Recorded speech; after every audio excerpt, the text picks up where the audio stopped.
আমি আপনাদের বন্ধু মিতালি। আমার কুকিং ল্যাবে আপনাদের স্বাগত।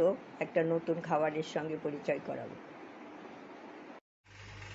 বন্ধুরা, আমি এই আমগুলো কাঁচা আমের আমি ঝুরি মোরব্বা করব। আর সেই জন্য আমি এই যে আমগুলোকে কেটে নিচ্ছি। আমি বটিতে কাটছি, আর এক হাতে আমি ফোন ধরে আছি বলে কেটে আপনাকে দেখাতে পারছি না। এভাবে কেটে নেব, তারপরে ধুয়ে এটাকে গ্রেট করে নেব। পরপর স্টেজ বাই স্টেজ আপনাদের দেখিয়ে দেবো। বন্ধুরা, আমি এইভাবে গ্রেট করে নিচ্ছি। এই যে এইভাবে গ্রেট, এক হাতে তো সেই জন্য পুরো দেখাতে পারছি না। এইভাবে গ্রেট করে নেব। আমি সব আমগুলো 3টে আম নিয়েছি বড় বড়, তারপরে গ্রেট করে আপনাদের কাছে ফিরে আসছি। বন্ধুরা, আমি এই যে গ্রেট করে নিয়ে এসেছি। গ্রেট করে নিয়ে এর মধ্যে আমি কিছুটা এই যে নুন দিয়ে দিচ্ছি। এই নুনটা দিয়ে এটা মেখে আমি 1 ঘন্টা রেখে দেবো। এই যে মাখছি, মাখা মানে মিশিয়ে নিচ্ছি আর কি।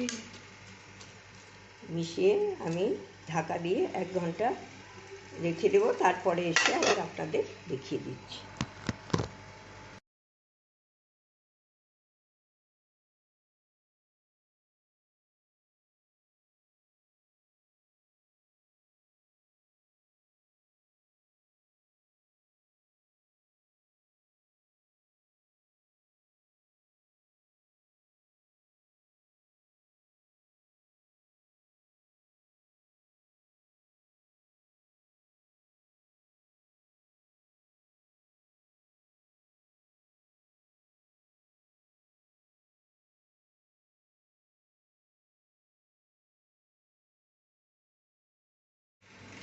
এটা আমি এখন চিপে চিপে তারপরে জলের মধ্যে এই যে ধুয়ে নিচ্ছি। পরিষ্কার জল বেরোচ্ছে।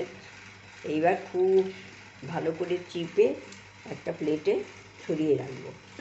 ছড়িয়ে এটা ফ্যানের তলায় কিংবা রোদে ঝরঝরে মতো হয়ে আসবে, তখন এটা তৈরি হবে। তারপরে পরের স্টেজে যাব। এইটা আমি একটু ফ্যানের তলায় রাখবো, নাহলে কাল একটু রোদে দিয়ে দেবো। তারপরে ঝরঝরে হলে পরবর্তী স্টেপে যাব।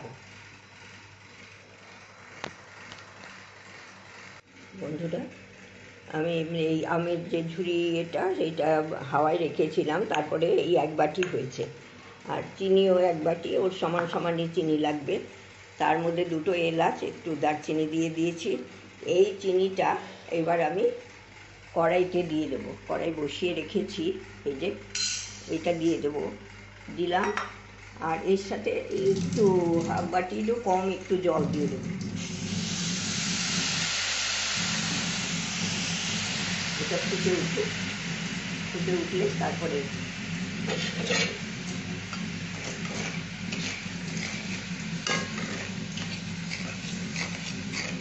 ভালো করে চিনি ফুটবে। তারপরে বন্ধুরা, এই যে ফুটতে আরম্ভ করেছে।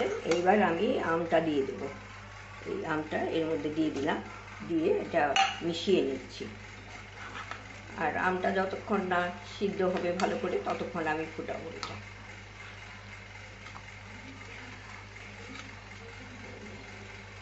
আমটা এর মধ্যে ফুটবে।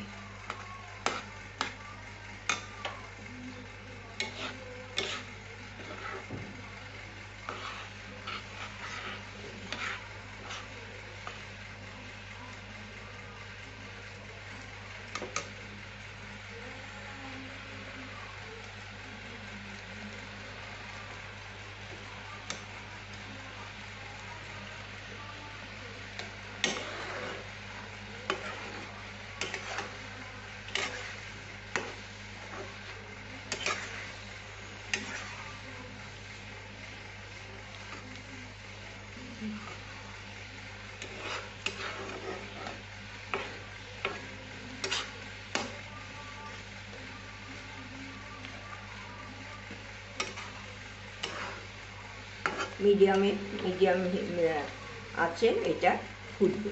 ফুটে সিদ্ধ হয়ে আসবে, আর খুব গ্লসি হয়ে যাবে। তখন বুঝতে পারা যাবে যে হয়ে গেছে। একটু সময় লাগবে এটা। বন্ধুরা, এই আমার কাঁচা আমের ঝুরি মোরব্বা হয়ে গেছে। এইরকমভাবে অনেকটা রস শুষেও নেবে। এরপরে একটু ঠান্ডা হলে আমি শিশিতে ভরে রেখে দেবো। আর এইটা যখন ব্যবহার করবেন তখন ওই ভেজা চামচ টামচ দিয়ে বার করবেন না, তাহলে অনেক দিন থাকবে। আর ভিনেগার দেওয়া হয়েছে, এটা প্রিজারভেটিভের কাজ করছে, তাছাড়া ক্রিস্টালাইজ হচ্ছে না, এটা ক্রিস্টালাইজ রেজিস্ট করছে। এটা হয়েই এসেছে বন্ধুরা, দেখুন অনেকটা শুকিয়ে এসছে আর সিদ্ধও হয়ে গেছে।